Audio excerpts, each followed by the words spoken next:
అందరికీ నమస్కారం. నేను మీ ఆయుర్వేద డాక్టర్ చిట్టిబొట్ల మధుసూదన శర్మని.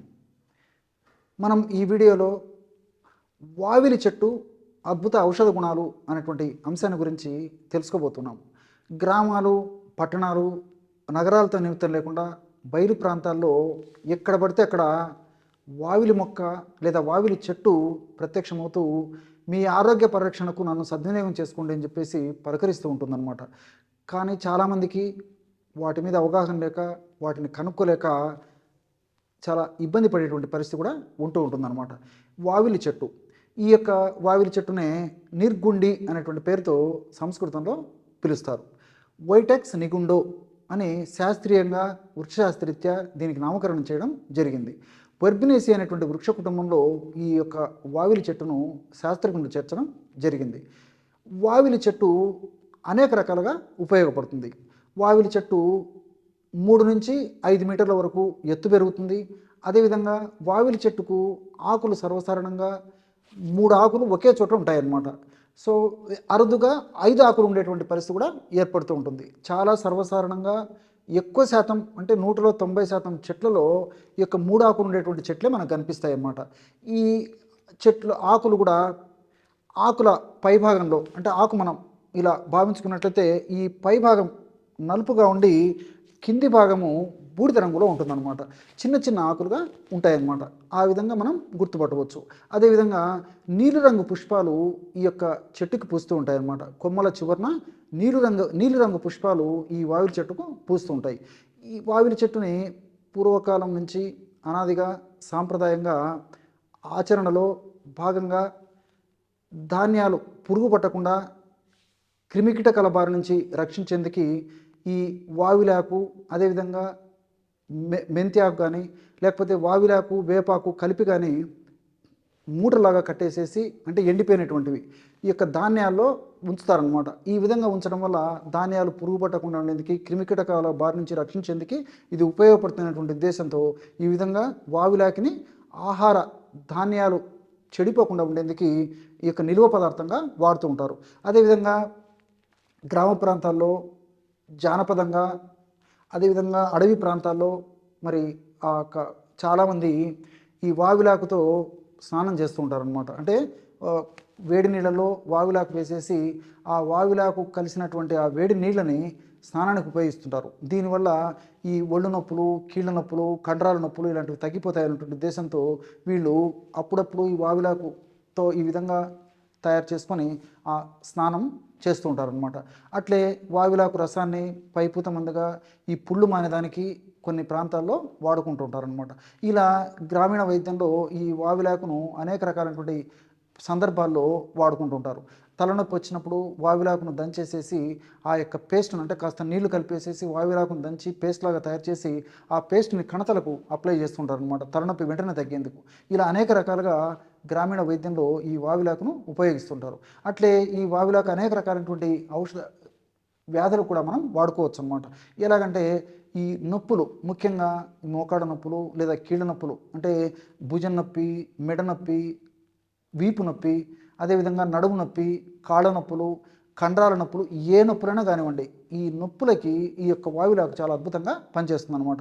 మరి ఎలా మనం వాడుకోవాలంటే 200 ml నీటిని ఒక పాత్రలో తీసుకొని ఆ 200 ml నీటిలో 15 వరకు ఈ వావిలాకులు వేసేయాలన్నమాట. 200 ml నీళ్ళు తీసుకోవాలి. 200 ml నీళ్ళలో 15 నుంచి 20 వరకు కూడా వావిలాకు వేయచ్చు అనమాట. ఈ వావిలాకు వేసేసి పొయ్యి మీద పెట్టేసేసి సన్న మంట మీద 100 మిల్లీలీటర్ల నీళ్లు మాత్రమే మిగిలేటట్లు మరిగించి దించి గోరువెచ్చగా ఉన్నప్పుడు ఆ యొక్క నీటిని వడగట్టేసి అందులో 1 టీ స్పూన్ ఆముదం కలిపేసి సేవించాలి. అంటే క్యాస్టర్ ఆయిల్. ఈ విధంగా రోజు ఒక్కసారి ఈ యొక్క ఔషధాన్ని ఈ పద్ధతిలో వాడుకోవడం వల్ల శరీరంలో ఏ భాగంలో నొప్పులు ఉన్నప్పటికీ ఆ నొప్పులు తగ్గించేందుకు ఈ వావిలాకు, ఆముదము కలిపి తయారు చేసుకున్నటువంటి ఈ ఔషధం చాలా అద్భుతంగా పరమాద్భుతంగా పనిచేసేటువంటి పరిస్థితి ఏర్పడుతుందన్నమాట. అంటే వావిల్లో ఉన్నటువంటి వివిధ రకాలైన ఔషధ గుణాలు ఈ యొక్క నొప్పుల సమస్యకు సహసిద్ధంగా సైడ్ ఎఫెక్ట్స్ లేకుండా పనిచేస్తాయి. అదేవిధంగా ఆముదంలో ఉన్నటువంటి వివిధ రకాలైన రసాయన పదార్థాలు కూడా నొప్పులు తగ్గేందుకు చాలా చక్కగా ఉపయోగపడతాయి. కాబట్టి ఏ రకమైన నొప్పులు ఉన్నప్పటికీ ఈ పద్ధతిలో వాడుకోవడం వల్ల చాలా అద్భుతమైనటువంటి ఫలితం కలుగుతుంది. అట్లే ఆస్మా అంటే ఉబ్బస వ్యాధి కూడా ఈ వావిలాకు చక్కగా ఉపకరిస్తుంది. వావిలాకును అవసరాన్ని బట్టి కాస్త నీరు చేర్చి కానీ లేకపోతే వేడి నీళ్ళలో వావిలాకు కొద్దిసేపు ఉంచేసేసి దంచడం వల్ల మంచిగా ఆ వావిలాకు రసం వస్తుందన్నమాట. ఆ వావిలాకు రసాన్ని 10 to 20 ml, సమస్య మరీ ఎక్కువ కంటే 20 ml వరకు వాడుకోవచ్చు. లేకపోతే చాలా వరకు 10 ml సరిపోతుంది. అంటే 2 టీ స్పూన్ల నుంచి అవసరాన్ని బట్టి 3 లేదా 4 టీ స్పూన్ల వరకు కూడా వాడుకోవచ్చు. అందులో కాస్త అల్లపు రసం, 1 టీ స్పూన్ అల్లపు రసం కలిపేసి అవసరమైతే కాస్త తేనె కూడా అందులో చేర్చేసేసి రోజు ఉదయం ఒకసారి సాయంత్రం ఒకసారి ఈ యొక్క ఔషధాన్ని ఈ పద్ధతిలో సేవించడం వల్ల ఈ శ్వాసనాళాలు వ్యాకోచం చెంది ఉబ్బసం అనేటువంటి సమస్య వెంటనే తక్షణమే తగ్గేటువంటి పరిస్థితి ఏర్పడుతుంది అనమాట. అంతేకాకుండా వ్యాధి నిరోధక శక్తి పెరగడం వల్ల తరచుగా మరలా ఈ యొక్క సమస్య పునరావృతం కాకుండా కూడా ఈ వావిలాకులో ఉన్నటువంటి రసాయన పదార్థాలు, అల్లంలో ఉన్నటువంటి రసాయన పదార్థాలు, తేనెలో ఉన్నటువంటి రసాయన పదార్థాలు దీర్ఘకాలం పాటు కూడా మన దేహంలో వాటి యొక్క ప్రభావాన్ని చూపిస్తూ మనల్ని కాపాడుతూ ఉండేటువంటి పరిస్థితి ఏర్పడుతుంది. అదేవిధంగా చర్మ వ్యాధులు కూడా ఈ యొక్క వావిలి ఉపయోగపడుతుంది. అంటే గజ్జి, తామర, దురద ఇలాంటి అనేక రకాలైన చర్మ వ్యాధులకి పైపూత మందుగా ఈ వావిలాకుతో తైలాన్ని తయారు చేసుకుని వాడుకోవడం వల్ల చాలా చక్కటి ప్రయోజనం చేకూరుతుంది. ఎలాగంటే వావిలాకుని అంటే నేను చెప్పినట్లే వావిలాకు తీసుకొని కాస్త వేడి నీళ్ళలో కొద్దిసేపు ఉంచేసేసి తర్వాత తీసేసి వావిలాకును దంచేసి రసం తీసుకోండి. వావిలాకు రసం ఎంత ఉందో దానికి రెట్టింపు నువ్వు నూనె తీసుకోండి. ఉదాహరణకి ఒక 100 ml వావిలాకు రసం మనం తీసుకున్నాం అనుకోండి, దానికి 200 ml నువ్వుల నూనె తీసుకోవాలి. అంటే 2 పదార్థాలని ఒక పాత్రలో తీసుకొని పొయ్యి మీద పెట్టేసేసి సన్న మంట మీద వావిలాకు రసం అంతా ఎగిరిపోయేసి కేవలము 200 ml నువ్వుల నూనె మాత్రమే ఎగిరేట్లు మరిగించాలన్నమాట. ఆ విధంగా మరిగించిన తర్వాత ఆ యొక్క పదార్థాన్ని దించేసేసి చల్లారిన తర్వాత వడగట్టి పెట్టుకోవాలి. మరి ఆయిల్ తయారైందని మనకి ఎలా తెలుస్తుందంటే, మనం ఆ పొయ్యి మీద పెట్టేసేసి ఆ వండేటప్పుడు ఆ యొక్క వావిలాకు రసంలో ఉన్నటువంటి నీటి శాతం అంతా ఎగిరిపోయి కేవలం తైలం ఉన్నప్పుడు, అంటే నువ్వుల నూనె మాత్రమే మిగిలినప్పుడు మనకు నురుగు రావడం మొదలవుతుంది అనమాట. ఎప్పుడైతే ఆ యొక్క పదార్థం ఉడికేటప్పుడు వచ్చేటువంటి శబ్దం తగ్గిపోయేసి నురుగు రావడం మొదలవుతుందో అప్పుడు మనకు ఔషధ తైలం తయారైనట్లు గుర్తు అనమాట. ఆ విధంగా ఔషధ తైలం తయారైన తర్వాతనే దించేసేసి చల్లారిన తర్వాత వడగట్టేసేసి ఆ వడగట్టినటువంటి ఆ యొక్క తైలం, ఈ యొక్క వావిలి తైలాన్ని రోజు ఒక్కసారి కానీ 2 సార్లు కానీ చర్మ వ్యాధి ఉన్నటువంటి ప్రాంతంలో సున్నితంగా మర్దన చేస్తూ ఉండాలన్నమాట. ఈ విధంగా చేయడం వల్ల అనేక రకాలైన చర్మ వ్యాధులు కూడా ఈ యొక్క కాంబినేషన్, ఈ యొక్క ఔషధ యోగం వల్ల తగ్గిపోయేటువంటి పరిస్థితి ఏర్పడుతుంది. అట్లే ఈ వావిలాకుతో తయారు చేసినటువంటి నిర్గుండి తైలం అటువంటి ఆయుర్వేద ఔషధం కూడా చాలా ప్రసిద్ధి పొందిందనమాట. ఈ నిర్గుండి తైలము పైపూత మందుగా ఈ నొప్పుల సమస్యకి వాడుతూ ఉంటారనమాట. కాస్త వెచ్చ చేసేసి ఈ నొప్పులుంటున్న భాగంలో ఆ తైలాన్ని సున్నితంగా మర్దన చేయడం వల్ల నొప్పులు తగ్గిపోయేటువంటి పరిస్థితి ఏర్పడుతుంది.